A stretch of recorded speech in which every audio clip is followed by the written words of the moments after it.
Sa bawat yugto at tangkay ng panahon, dito natin mababanaag ang ating pinagmulan bilang isang Pilipino. Pilipinong may dangal sa anumang hakbangin, larangan at pagmamahal sa bayan. Ako ay Pilipino. Ito ang palatuntunang maghahayag ng tunay na diwa nating mga Pilipino. Ako ay Pilipino. Maglalahad ng mga impormasyon para sa kapakanan ng karamihan tungo sa kinabukasan ng mga kabataan na siyang pag-asa nitong ating inang bayan. Ako ay Pilipino. At ngayon, narito ang ating kalahi, si Retired Colonel Mariano Santiago.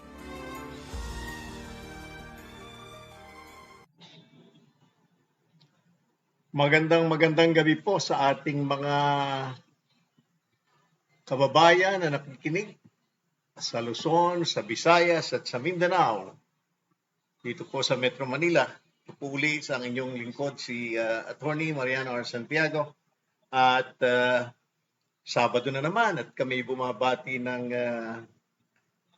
sana ay manatili tayong malakas at pinapaalala po natin ang ating National Vaccination Days mula sa Lunes hanggang December 1, no?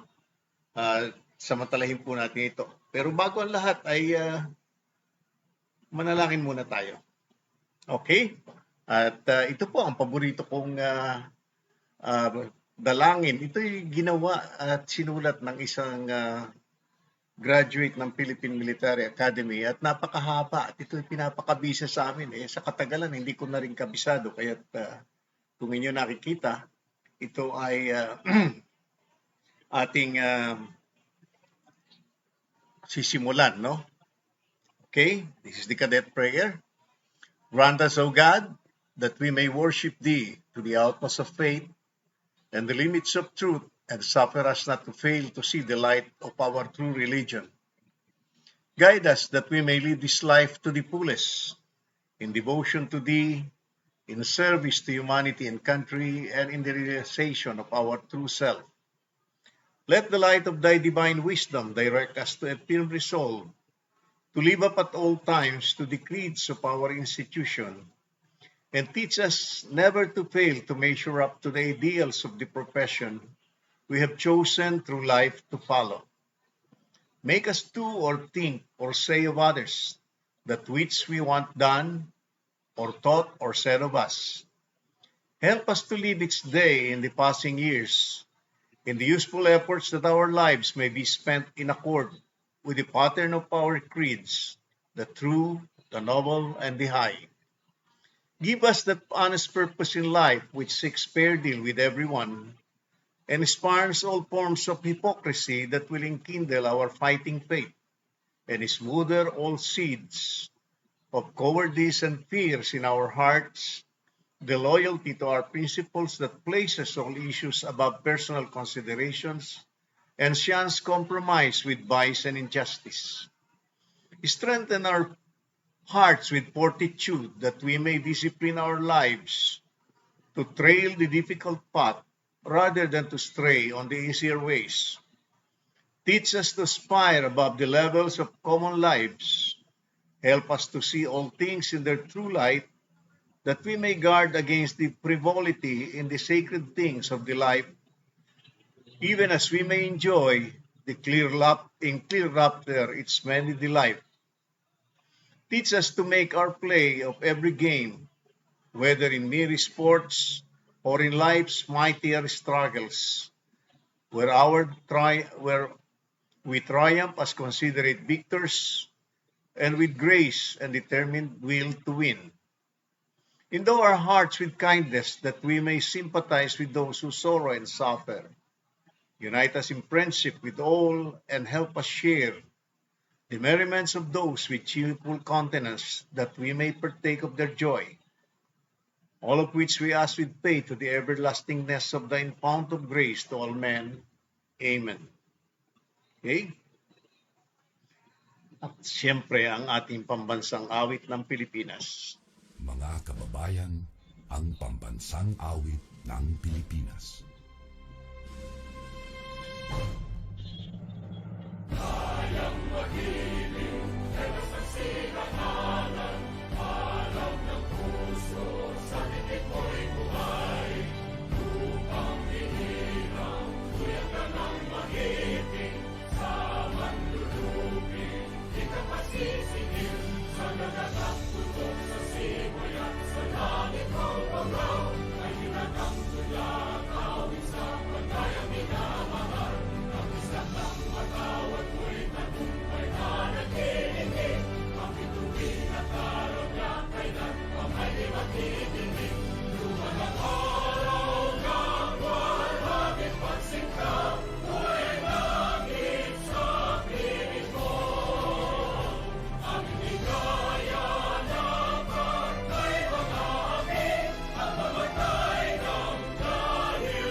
Okay. Ah, nauuna lagi itong aking bisita mula sa New York na si Conching Castro at si Alvin Cruz ay nakita kong nanonood. Nais kong batiin dalawa sa aking mga isang kababata at isang kasamahan. Ang una ay si Jerry Perez, Gerardo Perez, na kung tawagin namin sa aming mga kababata niya ay Narding. Happy birthday, Narding. At ito pong si Narding ay nagsilbi doon sa US Navy at malaki ang karanasan doon sa mga submarino ng US Navy. Dalawa sila na aking kababata. Yung isa ay naging opisyal, si Carling Bernardo, na naninirahan ngayon sa Honolulu, Hawaii. Doon na siya nag-retire bilang isang Navy, ano ba ang kanya? Commander. Yeah, Navy Lieutenant Commander. At mataas-taas ang rango nitong aking kababayan. Siguro ay nag-i-enjoy ito sa kababata. Nag-i-enjoy sa pensyon niya sa US Navy. Okay? At isa pa sa nagdiriwang ng kaarawan ay ang aming magandang Vice President ng St. Clair Basic Education dito sa West Avenue, si Miss Eileen Gonzales Quirol. Ito po ay isang oil magnet, tawagin namin oil magnet. Po sa maganda na, napakaswerte ng napakagaling ni businesswoman itong si Miss Eileen. Maganda at napaka sarap na kasama, masayahin. Katulad din ng mga kasama namin. Batiin ko nga pala yung aming mga board of directors dyan sa St. Clair Basic Education. Meron po kami dyan kindergarten, merong elementary, meron tayong hanggang basic, no? Hanggang basic high school. Meron ding meron kaming senior high school diyan sa St. Clair. So ang mga naroroon po ay ang aming Vice President, si Miss Eileen Gonzales. Ako po ang Pangulo ng eskwelahan na yan. At kasama rin natin bilang secretary si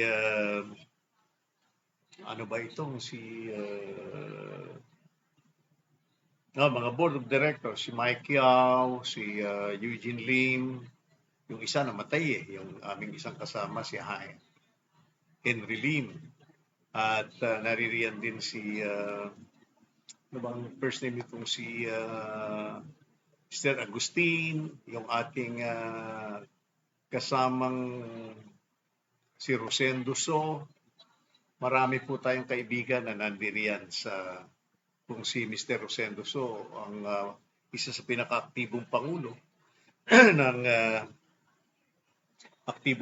ng mga samahan ng mga livestock at owners at mga importer ng mga yung mga produktong pang-agrikultura, lalo na ang farming, ano? At isa siya sa mga advocates ng mahusay na pamamahala dito sa mga activities na ito. Kasama rin natin doon si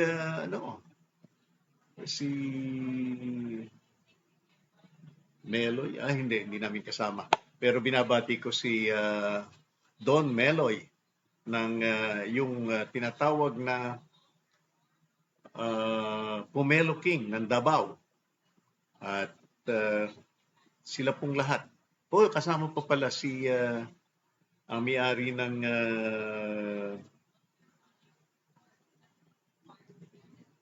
ano ba itong tindahan ng mga chicken. Si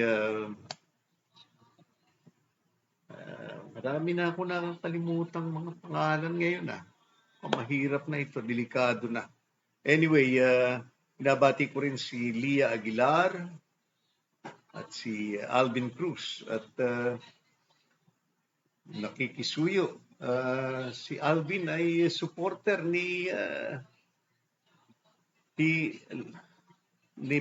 Lacson Soto at General Illasar. Yung aking anak na si Army Rose Santiago ay nakatutok din. Lagi niya minomonitor kung tama yung aking setting. Good evening, Ami. Good evening, Kunching. Good evening, Alvin. Okay. Ang topic natin ngayong gabi, actually, napansin ko lamang noong mga nagdaang araw, ito pong si Senador Bongo,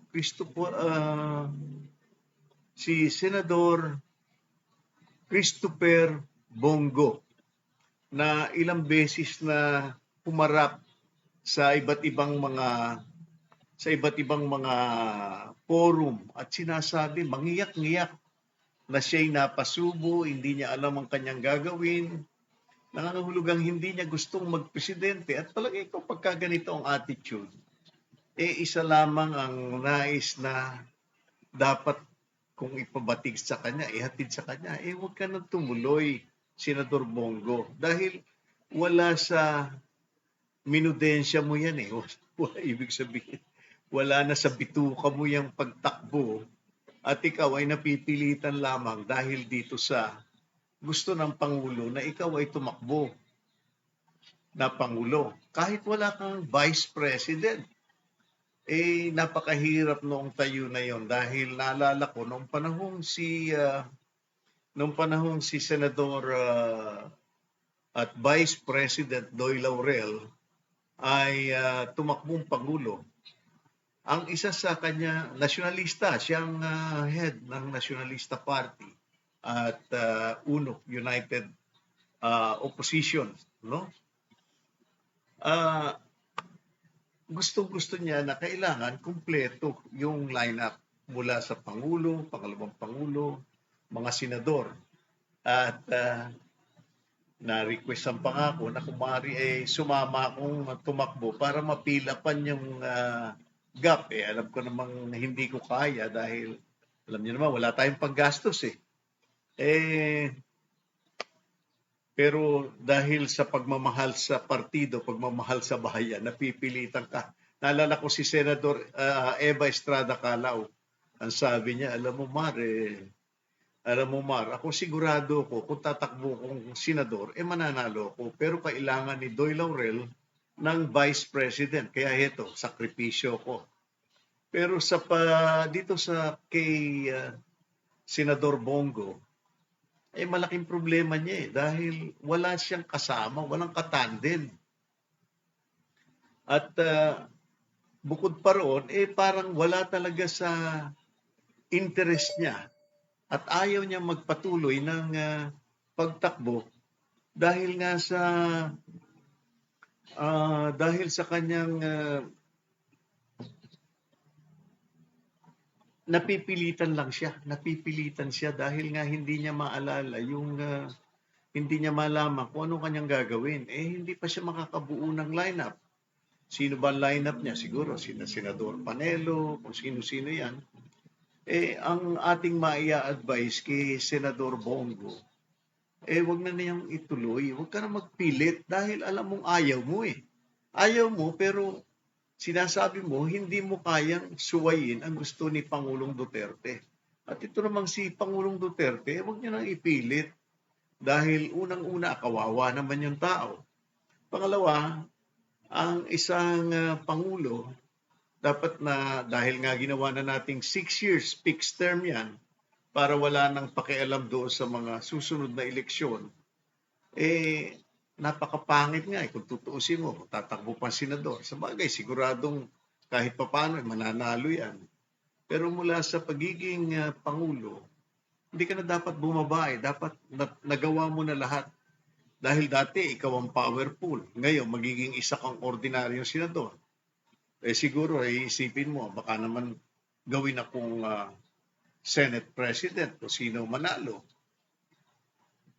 Siyempre, nasa number 3 ka na naman sa line of succession. Pero siguro, Mr. President, wala nang hihigit pa sa prestige na maging Pangulo ka ng Pilipinas at yung prestige na yon ay maaaring mawala kung magkabisala ka dyan sa Senate. In fact, hindi ka nga tumagal dyan, Mr. President, sa Congress. Dahil nakita mo, hindi yon ang iyong tinatawag na tinapay. Hindi yan ang tinapay mo eh. Ayaw mo noong legislator ka. Ang gusto mo, action man ka. Pagka-action man, kailangan mo sa executive department. Tapos ka na ron eh. Nakuha mo na yung pinakamataas. Isa pa yung sige ng Gloria Macapagal Arroyo. Ano ba nagawa niya? Bakit? Yung kanyang mga economic policies magaganda rin ng una pero nahaluan ng corruption eh. Nahaluan ng corruption, nakialam pa. At ngayon, congresswoman, ginugulo pa rin niya sila pa rin yung gusto nila, yung kanila, yung control, yung power.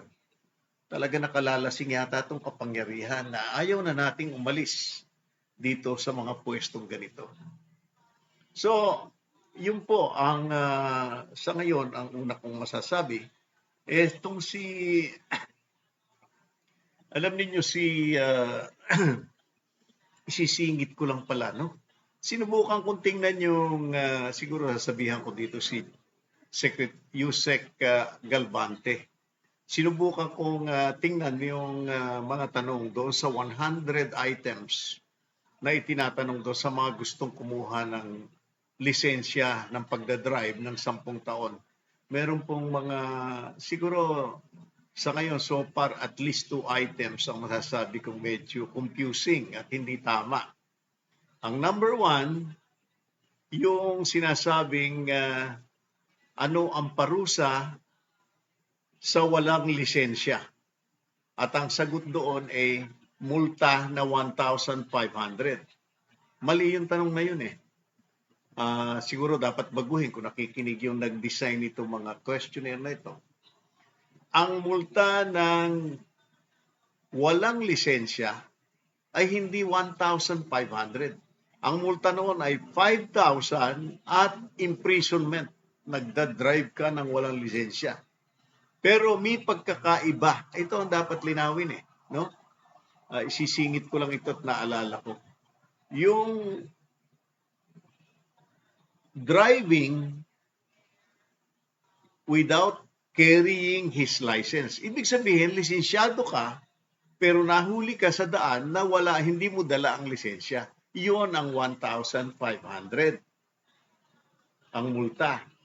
Pero yung driving without license, 5,000 ang multa at aresto ka agad. Imprisonment yan ang kasama. Dahil nagmamaneho ka nang wala kang lisensya na hindi ka lisensyado. Yung isa, nagmamaneho kang hindi mo dalang lisensya mo. Yung isa ay nagmamaneho ka nang walang lisensya. Driving without license. You are not licensed. Kailangan medyo i-clarify itong question na ito.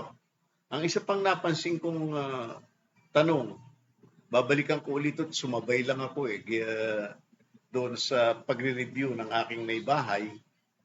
Ang isa pa ano ang tamang following distance pagka ikaw ay nagmamaneho? Ang sagot doon sa tanong na yun, makikita niyo ito sa YouTube, ang sagot ay one vehicle apart. Mali na naman yon, no? Ang talagang basic rule, yan kung following yan, yung ordinaryong mabagal na traffic. Pero habang bumibilis ang sasakyan, ang rule ng ito yung dalawang international, mas international yung isa, pero yung isa rule of thumb.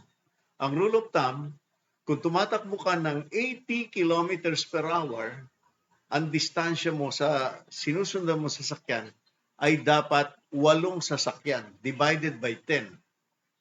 80, so ang bilis mo ay nasa 80, dapat ang pagitan mo sa sinusundan mo sasakyan ay 8 sasakyan. So may pagkakaiba yon. Hindi nakapix yung kailangan mong one vehicle apart. Dapat ito ilinawin ng konti. Dahil pagka bumilis ka, yung one vehicle apart na nakatuto ka, pagka bigla nagpreno yun, tsak, wasak ang sasakyan yung dalawa. The other rule na ginagamit ay yung 2 seconds rule, na ang distansya mo sa sinusundan mo sasakyan, lalo sa mga highway, ay 2 seconds, 2 segundo. So, paano chine-check yan? Kung minsan ganito, ito yung sasakyan mo, no? Ito naman yung isang sinusundan mo. Kung tumakbo tong sasakyan mo, gano'n, 2 seconds. Yan. Sabi niyan, kailangan makarating ka dito sa may pwesto na ito. Makarating ito pag gano'n, sa loob ng 2 seconds, makarating siya doon sa lugar na yon. Ito to, screen na ito. Yan. Kailangan ito, ang sinasabi, pagka tinitingnan mo yon, mula doon, lalakad pareho yan no? Only fools violate the 2 seconds rule. Yan. Meron kang kwan, kasi 2 seconds yun Only fools violate the 2 seconds rule. So, gano'n Ito, ayan, magkasama yan. Okay? Only fools violate the 2 seconds rule. Yun. Tama ka, gano'n ang dating. Okay? Paalala lang po yun. Merong siguro i-clarify ko ito kay Asek Galvante, Edgar Galvante ng LTO. Okay, next. Yung pong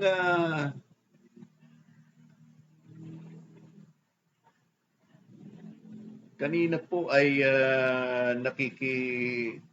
nanood ako doon sa yung Balitaang Bayan sa Malolos. Sa ginawa to? Sa Bulacan. The 2nd District ng Bulacan, San Rafael, Bulacan.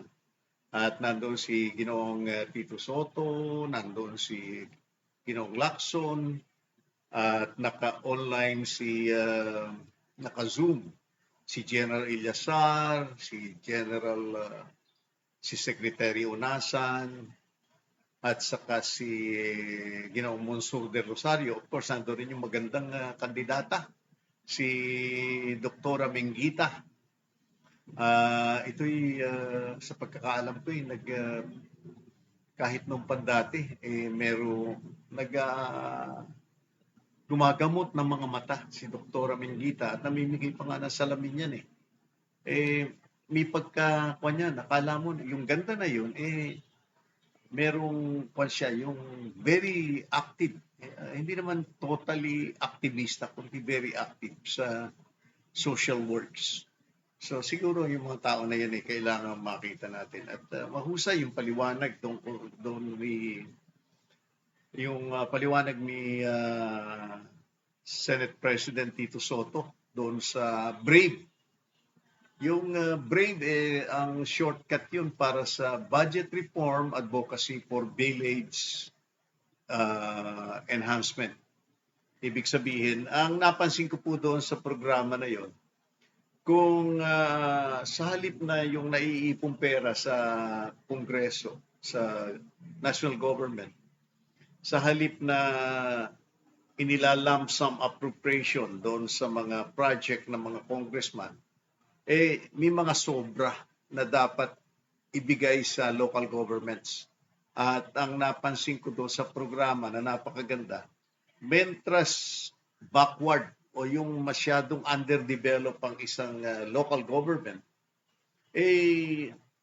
lalong lalong mas malaki ang ibibigay na pondo ng national government. Ito'y tama eh.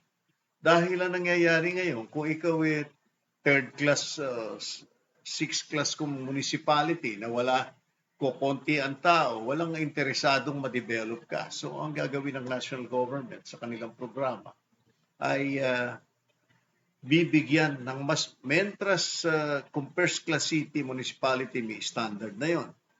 Kung maging second class city ka, mas mataas ka ng konti. Third class, pataas ng pataas habang ang development ng isang lugar ay napakabagal, yun ang bibigyan ng mas malaking pondo. Malaking bagay po yun.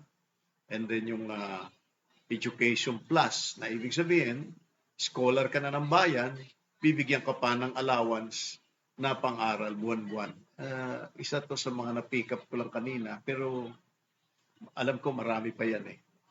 Anyway, yun po ang ating mga gustong ipaalam sa lahat, no? At batiin ko muna itong aking very loyal na kaeskwela sa high school, si Flor Siawat Cruz, na lagi nakasubaybay. Malapit na tayo, Long. Malapit na tayo magkita-kita ulit, no? Dati, every time na may birthday sa amin, nagkikita-kita kami nito eh. Madalas pa sa bahay niya sa Nabotas. At doon na lang kami bisa nagkukontribusyon at nakikita-kita nga at nagpipiknik pa sa ibang lugar. Depende kung sino ang may birthday. Yung isa nasa AMA Computers pa nga yung isa naming kaeskwela. At siya ay nakita namin na nag-ooperate ng isa sa mga yung mga grills na restaurant, yung sikat na meron siyang prangkesa, no? Jerry's Grill. Si Bayani Nasal.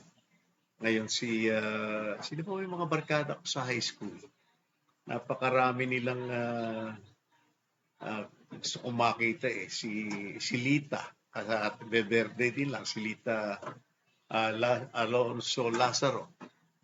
Yan ang mga barkada ko sa high school. At yung mga closest sa amin, nagpauna na, nag-advance party na sa langit. Siguro sila yung haharang doon kay San Pedro pagka inilista kami, pabubura namin para hindi kami antimano papuntahin sa langit dahil masarap din naman parang langit din naman dito sa lupa kapag masaya yung mga kasama mo no?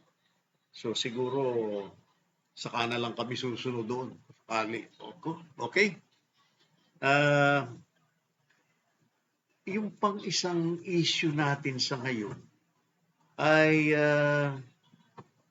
tatandaan nyo ba itong West Philippine Sea?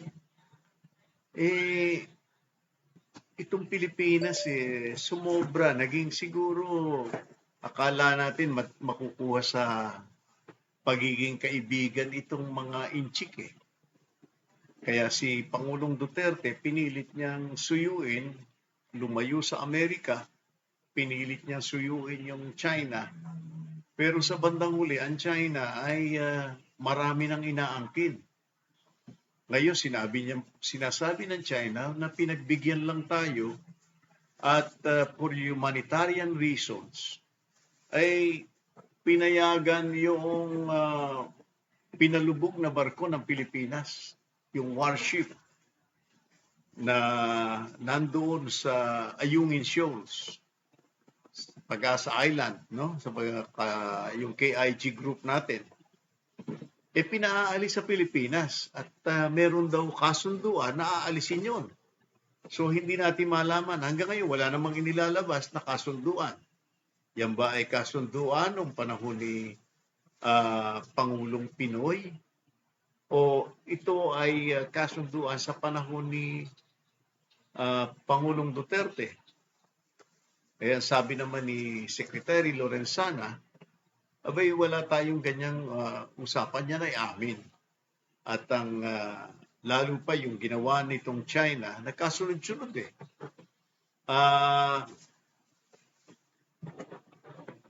Una binomba ng tubig. Alam, malakas yung high pressure yung kanilang hose ng tubig. Alam, kahit na yung ordinaryong hose ng bombero, malakas yun eh. Kaya nga yung mga aktivista, pagka binomba niya, matutumba ka dyan sa tubig na yan. At alam niyo ba yung tubig, ang lakas niyan, lalo yung maliit na yan palang tubig, pwedeng bumutas ng metal. Nasabi sa akin noong minsan nagtatanong ako, paano ba ginagawa yung malalaking metal signboard? By high pressure water daw ang ginagamit. Ewan ko, hindi pa nakukonfirm yan eh. High pressure water. Kasi ang kausap ko ay yung may-ari ng machine shop dyan sa Nabotas, yung San Roque Machine Shop, si Joby Tan ang namamahala. At magandang gabi nga pala sa mga kapatid na Joby, si Joy at saka si Janice. Itong mga magkakapatid na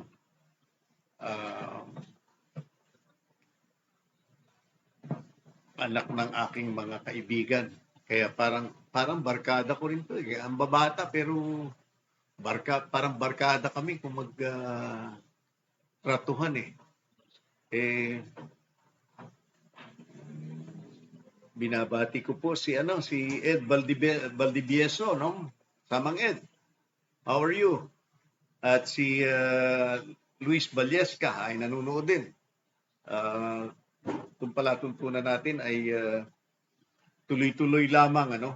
Actually, sapagkat pag natapos na siguro itong politika na ito, babalik tayo ito sa talagang objective natin. Kasi ang talagang objective ng AKAP o Ako ay Pilipino ay ibalik yung pagmamahal sa bayan ng mga tao. Hindi, alam ko, mahal naman natin lahat ang bayan eh. Pero kuminsan, kaya lang natin naalala kung nasa panahon na ng kagipitan, tumigera, kailangan na natin bilang mga citizens na ipagtanggol ang bayan natin.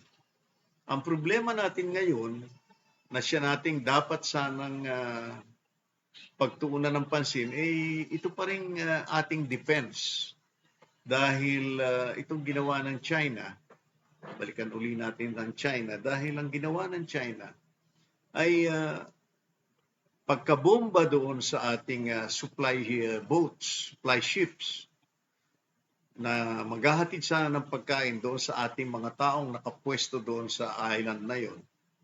Ang challenge naman nila yung eroplano na sinasakyan ni Senador Ping Lacson, na walang sabi-sabi itong si Senador Lacson kasama si dating Speaker Bebot Alvarez ay lumapag doon sa Pag-asa Island.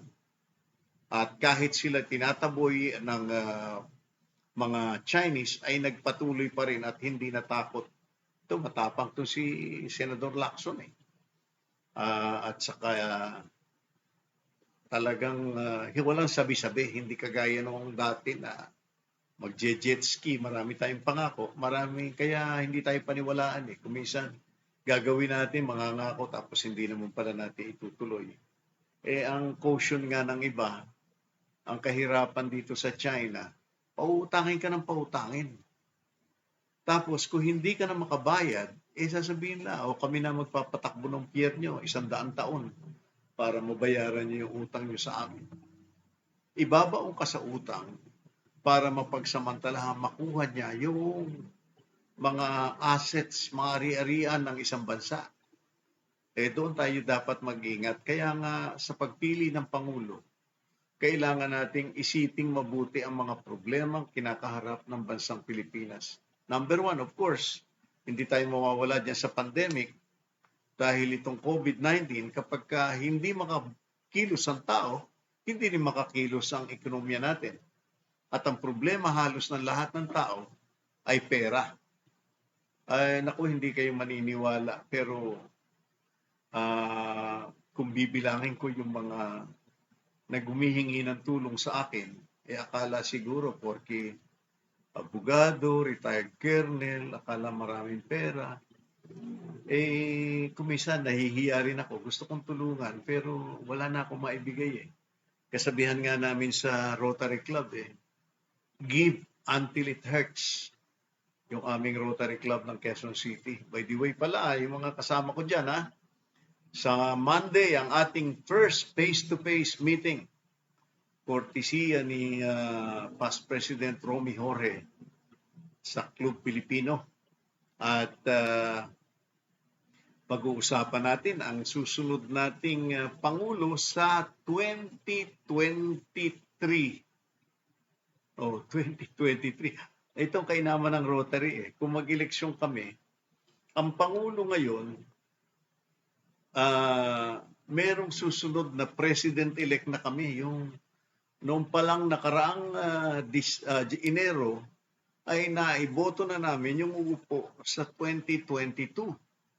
At itong meeting namin, itong December hanggang January, mag-i-elect naman kami ng Pangulong uupo sa 2023. Ganong katagal ang paghahanda ng Rotary. Kasabihan dyan ikaw pagka magiging presidente ka ng Rotary, halos 3 taon yun Yung una, president-elect ka, tapos president ka, tapos past president, automatic kasama ka dun sa board. Sana ganyan lang ang eleksyon ng Pilipinas. Wala nang mga naririnig natin na meron pa raw ATM card. Yun namang iba kung ano-anong pinamimigay na mga pangako, kagaya ng dati, gano'n naman, dahil sa hirap ng mga Pilipino, parang kapit sa patalim Pero ang nangyayari, hindi tayo nakakakuha ng Pangulo na dapat sana ay nakakalustas noong problema natin. Dahil pagka ang Pangulo natin mahusay, yung ating mga pamangangailangan ay maaaring masolusyonan na sa panahon pa niya. Hindi na kailangan yung ayuda. Banggit ko yung ayuda. Yun nga naman ang sabi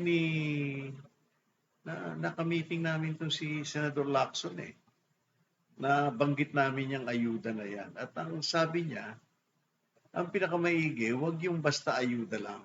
Ang gagawin natin, you work for the ayuda. Ibig sabihin, ang gobyerno na ngayon ang employer mo.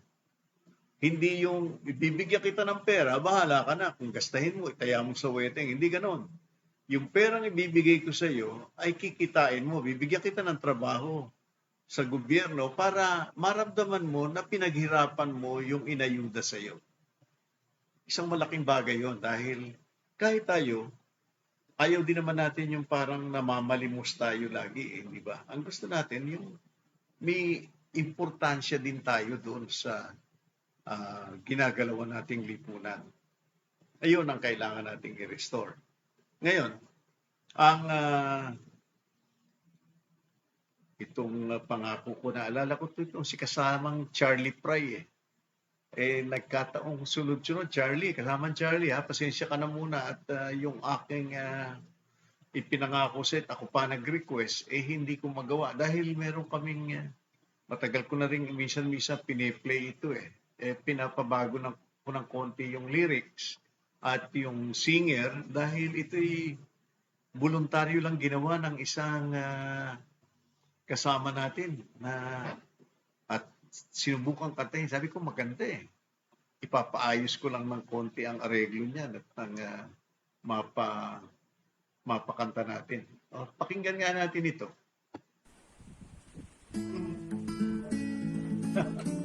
Hindi siya kumanta niya.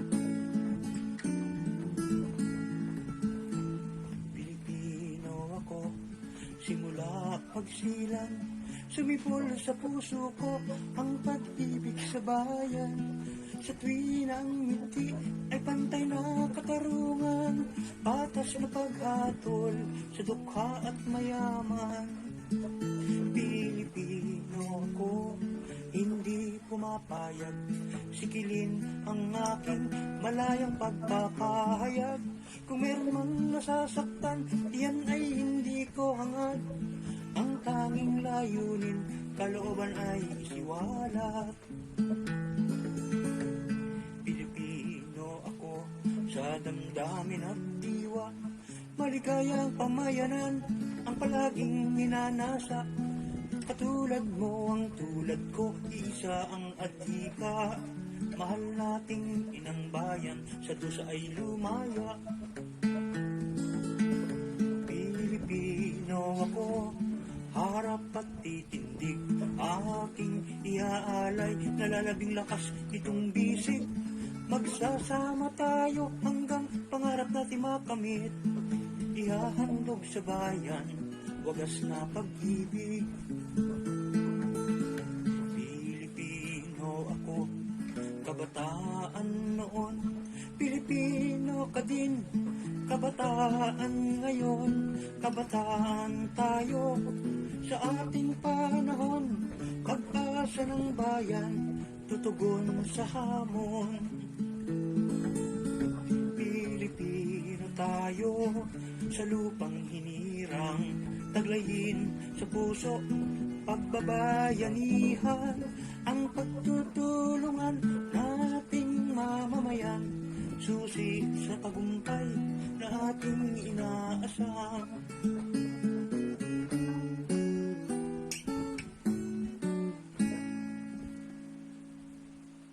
Okay, at hindi po yung nakita nyo sa picture ang kumanta niyan.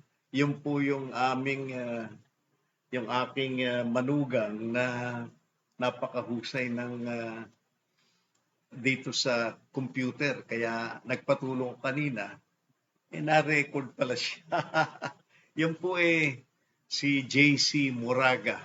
Siya po ay assistant manager sa Central Bank at siya po yung nag-design ng ating 20 pesos coin. Ano, magandang coin yon, at meron pa yata silang mga dinidesign na bago. At siya po yung katulong ko. Mahusay ito sa itong si JC. At yun nga, kanina nagulat ako, na-capture pala siya doon sa kanta na yon. Okay, ang problema natin, tayong mga Pilipino, yung pagboto pa rin Dahil noong dati, buti nga medyo nagising dahil dito sa substitution. Natatandaan ko noong ako'y bata-bata pa sa Rotary Club at panahon ni sino ba itong kapatid ni Ninoy Aquino? Si Tessie Ureta. Nung kongresista ng Malabon si Ginang Tessie Ureta. Siya yung nanay ngayon siya yung nanay nitong mayor yata namin sa Malabon, no? Si Mayor Lenlen. Nabanggit ko sa kanya, meron akong proposal na 5 bills. 5 bills na wala sigurong mag-sponsor sa inyong mga kongresista. Ano yun? Sabing ganon. Inimbita ko siya sa Rotary meeting namin. Ano yan? Sabi niya. Number 1, sabi ko, wag papayagan yung mga political butterflies. Yung lumilipat ng partido. Kung merong gusto lumipat ng partido, 1 year before any scheduled election, dapat lumipat na siya. Otherwise, hindi siya dapat payagang lumipat. Dahil napakasama ng sistema natin. Kung minsan majority na nanalo sa Congress, majority nanalo isang partido. Pero dahil ang partido ng presidente naiiba doon sa majority, nakukuhang kontrolin noong partido ng presidente, nakukunti lang ang nandoon, nakukontrol nila yung Kongreso. Bakit? Bakit kanyo nakukontrol ang Kongreso? Number one, kahit magkaroon ng proyekto, ito ang yung check and balance natin dito, kitang-kita eh. Nakakuha ang Kongreso, gumawa ng budget. Ito ang para sa distrito ko. Halimbawa, dito sa amin, District 1 ng Quezon City.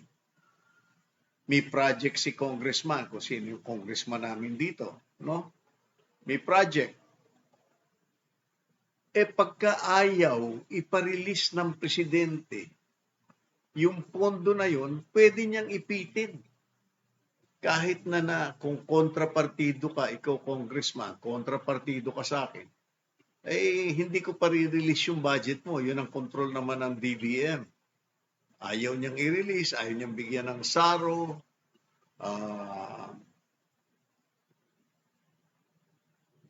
Wala na.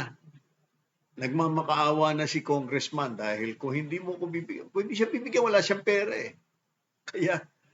Kaya may problema dito si Senador Lacson eh. Dahil isipin mo, yung mga congressman aalisan mo ng pork barrel. Yun ang gusto ni Senador Lacson alisan kayo ng pork barrel, ibigay natin sa local government. Mag-usap kayong dalawa, local government saka congressman. Hindi, ngayon Kasi ganito yan ang local government, kumisan, kontrapartido si mayor at si congressman. Bakit ganon? Dahil iniisip ni mayor, itong si congressman na ito, bandang huli tatakbong mayor ito O kaya iniisip ni congressman, pagka wala nang pupuntahan, kasi 3 terms. Ako nakakalabanin ito.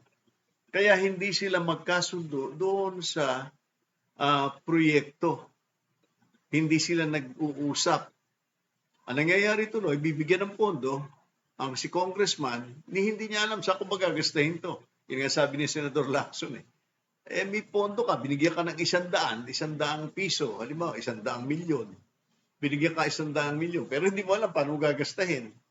So, ang nangyayari, pagkatapos ng 1 taon, ang nagasta mo, siguro mga 50 million. Minatirang 50 million, hindi nagasta yon. Kaya nga nung tinototal na ni Senador Lacson, ang nangyari dito ang perang nakapending, nakatenga lang, no? Na ibinigay sa iba-ibang departamento. Umabot na ng 450 million, hindi nagasta, billion, hindi nagasta. Pagkatapos hindi mo magasta, mangungutang ka pa, pero ganong may pera ka dito sa side. So yun ang pinag-uusapan na kailangan baguhin. Pangalawa, sabi yung kay Congressman Congresswoman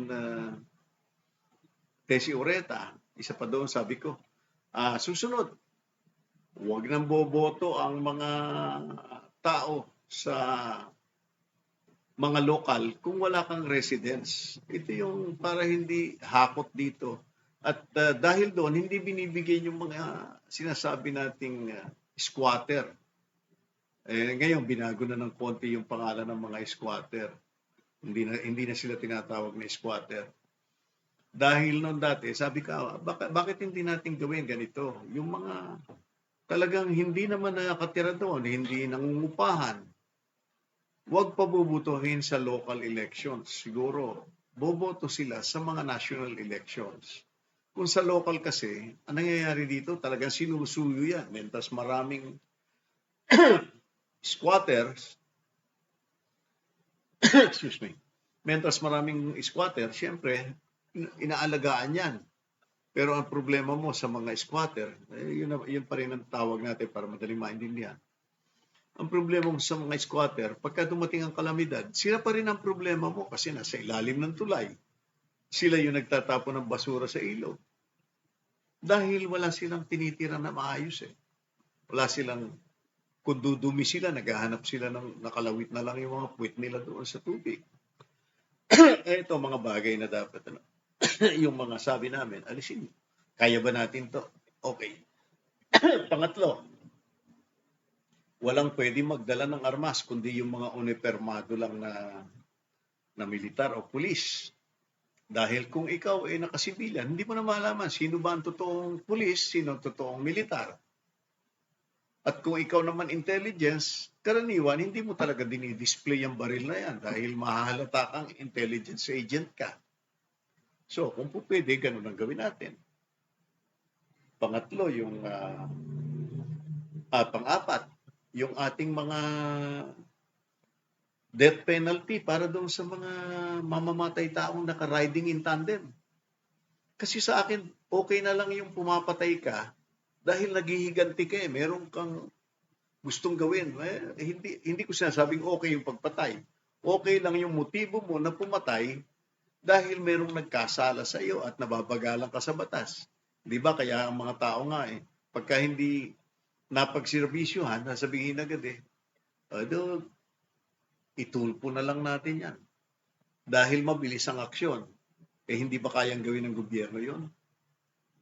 Kahit na pinanonood ko, kung minsan hindi naman talaga solution yung ibinibigay doon kung minsan sa programa, kundi nagiging parang advertisement dahil curious kayo, chismoso tayo makakakita ka doon ng babae na nagrireklamo dahil dinala siya sa motel, ganito, kesyo ganito, ganon. Naiwan niya yung cellphone, hindi niya mabawi. Isipin mo, ialantad mo sarili mo na nagmotel ka, kasama mo itong si lalaki. Di tuwan-tuwa nanonood ang mga tao. Hindi ko malaman bakit yung mga tao nakakarating sila doon sa ibibisto nila pati yung mga sikreto sa buhay doon sa programa pampubliko. Ito dahil nga lang doon siguro sa meron tayong Anti-Red Tape Act na hindi naman gagawa ng maayos, no?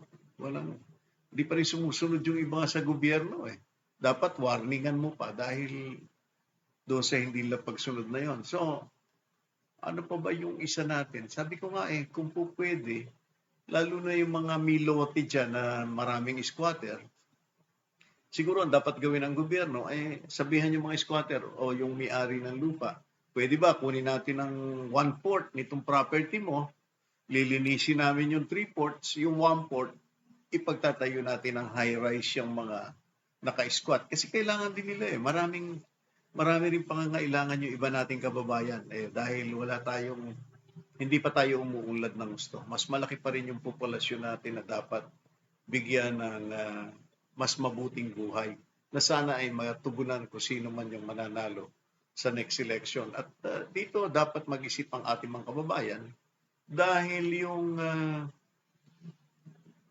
sa bandang huli, sila rin ang makikinabang kung mahusay ang ating maging Pangulo. So, yun, yung marami yung mga napag-usapan namin noon at sabi ni Congresswoman Tessie Ureta, ang hirap naman yung mga gusto mong mangyari. Sabi ko walang mag-i-sponsor sa inyo Kaya walang mag-i-sponsor. Nakita ko dito si Seni Padua, nanonood. Ay, Seni, kumusta ka na dyan? Nakita ko birthday ni Barbs. Happy birthday nga pala, Barbs, no? Buti na lang nakita ko si Seni. Kaibigan natin ito Pero ito isusuyuin ko pa isang araw. Meron akong isusuyo sa kanya. Si Alex Ventura ay nanonood din. Itong si Beda, no? Itong si Beda, Attorney Beda Badjola, ito'y sabi niya, alisin na raw natin ang two-party system. Ang multi-party system, pati yung party list, pati na yung substitution. Tama ito. Dapat bumalik na tayo sa two-party system kasi dahil dito wala tayong majority president at lalo pa ang Pilipino, may tendency na talagang personality ang pinag-uusapan. Thank you, Attorney Badjola, no? At si Ronyo Casiano, nanonood din. Si Mary Jane Balakua, nanonood. Maiksi lang itong ating panahon pero sa susunod, yung pagkatapos nitong mga kuwanan ng eleksyon, babalik na tayo doon sa ating original objective na love of country, bayanihan, yung environment, protection, yung tulong natin sa mga kababayan natin dahil ito pong AKAP ay isang foundation. Ako ay Filipino Foundation. At sa susunod na mga panahon, ito ang magiging taga-push para mag-organize ang iba't ibang grupo ng mga kooperatiba. Ito'y sponsorship at si dating Governor Obet Pagdanganan ay makakatulong natin doon. Ngayon po ay mga busy pa mga tao at kami, kung wala kaming assistant, ang hirap kasi mag-setup. Gusto ko yung mai-interview sila makapag-Zoom. Hindi pa tayo nakarating doon sa ganung degree. Anyway, maraming salamat po. At ito, si Rebecca Pascual. Taga saan kaya si Rebecca? I-text mo ako, taga saan ka? Ang daming Pascual sa Nabotas. Mayroon akong kaibigan sa Nueva Ecija. Puro mga Pascual yan. Nabotas, Malabon, Nueva Ecija. Marami yan. Mahuhusay ng pamilya. At yun lamang po. At bago ko tapusin itong programa, ito'y lagi kong pinatutugtog dahil nga gusto nating saan napunta yun? Ito. Dahil ito ay para sa ating pagbuhay ng ating pagiging makabayan.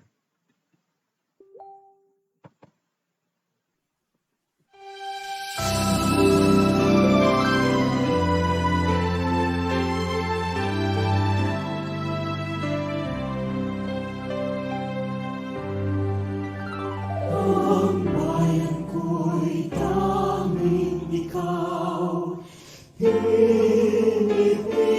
kong mahal, ang puso ko at buhay man sa iyo'y ibibigay.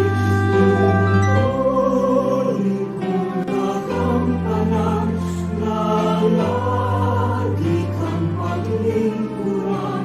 Ang laya mo'y nabantayan, Pilipinas kong mahal.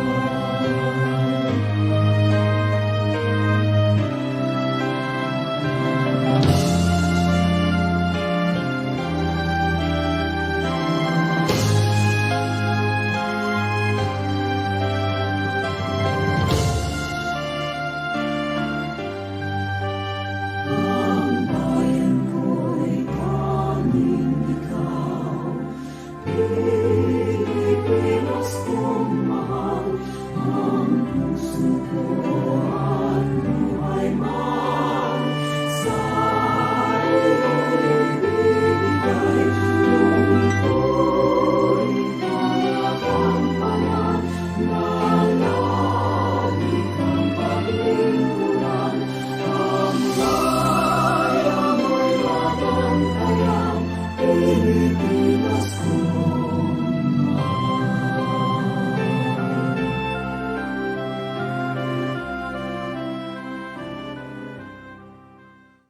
Okay, at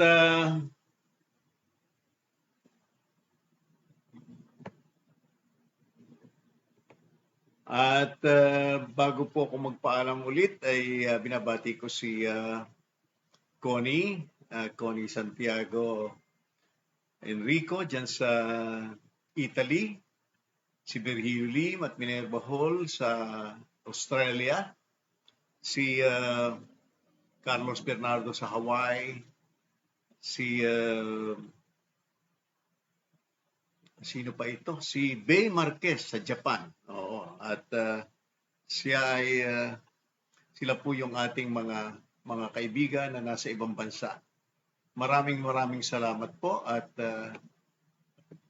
muli again sa susunod na Sabado.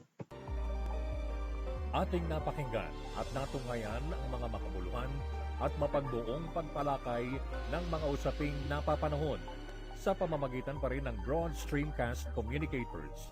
Hanggang sa muli, maraming salamat po.